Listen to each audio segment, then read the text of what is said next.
Il mit à leur tête 3 chefs, au nombre desquels était Daniel, afin que ces satrapes leur rendent compte et que le roi ne souffre aucun dommage. Daniel surpassait les chefs et les satrapes parce qu'il y avait en lui un esprit supérieur, et le roi pensait l'établir sur tout le royaume. Daniel 6, 2, 3. Dans les 6 premiers chapitres de Daniel, nous voyons comment Dieu fit passer ses serviteurs à travers un long temps de préparation qui dura environ 43 années. Bien qu'il l'ait utilisé de façon puissante dès le premier chapitre, en fait, il est préparé pour un ministère beaucoup plus grand que cela. Depuis le chapitre 7 et les suivants, nous voyons comment Dieu commença à révéler à Daniel des événements qui devaient arriver dans l'avenir. Les plans pour les siècles à venir furent dévoilés depuis la venue de Christ, sa mort, son ensevelissement, sa résurrection et sa deuxième venue. Et il en est de même dans nos vies. Dans les premiers jours de notre vie chrétienne, lorsque nous lisons la Bible, que nous étudions des livres qui traitent de la Bible et que nous écoutons de bons messages, ceci nous prépare à la compréhension de mystères plus profonds que nous découvrirons dans la parole de Dieu lorsqu'il nous aura pleinement éprouvés. Après des années d'études, nous exclamons « Oh, je ne comprenais pas ce verset avant. Cette portion me semble si nouvelle. » Le Seigneur éprouvait aussi Daniel dans sa vie de prière. Dans Daniel, au chapitre 6, nous lisons que le roi Darius dominait sur un si vaste royaume qu'il avait besoin de 120 princes pour le gouverner. Et parmi eux, 3 chefs, mais Daniel occupait la première place. Daniel ne rechercha pas la préférence comme beaucoup le font en politique aujourd'hui. Il n'essayait pas d'utiliser l'influence d'amis ou de parents, pas plus qu'il n'utilisa les flatteries et les pots de vin.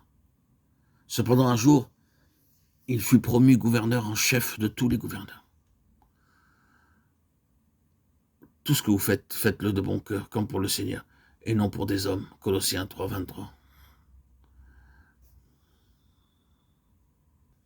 Dieu nous accorde la sagesse, même pour nos tâches quotidiennes. C'est le principe divin que je voudrais vous enseigner. En apprenant à prier pour chaque chose par la foi, nous pouvons expérimenter la même conduite que Daniel et ses 3 amis. Je vais vous raconter une de mes anecdotes alors que j'étais en Amérique. Je connus une longue période de chômage. Après beaucoup de recherches, un homme me dit « C'est vous cuisinez la nourriture indienne ?» Il est difficile de trouver un bon cuisinier ici. Il doit y avoir une conférence médicale indienne et plusieurs médecins seront présents pendant 7 jours. Si vous pouvez leur préparer des plats indiens, je vous paierai. Frère Baxing répondit « Oh, je sais cuisiner pour quelques-uns, mais je n'ai jamais essayé pour un aussi grand nombre. » Bien, dit-il, essayez, si vous n'y arrivez pas, nous vous renverrons. Frère Baxing nous raconte qu'il priait toute la nuit. Et dès le lendemain, il commença à cuisiner.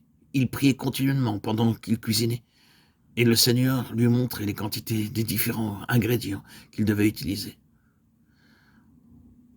Il poursuit. Après le repas, une dame vint me voir à la cuisine. J'étais vêtu d'un long tablier blanc et une toque. « Monsieur le cuisinier, dit-elle, je suis allé en Inde et j'y ai jamais mangé dans bien des hôtels, mais je n'ai jamais mangé une cuisine aussi excellente que la vôtre. Qui vous l'a donc enseigné ?» Frère Baxing répondit, « Mon Seigneur me l'a enseigné. Je fus cuisinier pendant 10 mois et chaque jour la nourriture était différente. Et toutes les personnes qui venaient me voir me considéraient comme un très bon cuisinier, ne réalisant pas que je cuisinais uniquement par la sagesse de Dieu. Car il me dirigeait en réponse à mes prières. Vous avez bien compris l'enseignement? Dieu nous accorde la sagesse, même pour nos tâches quotidiennes. Je me répète donc, c'est le principe divin. Apprendre à prier pour chaque chose, par la foi. Ainsi, nous dit frère Baxing, nous pouvons expérimenter la même conduite que Daniel et ses 3 amis.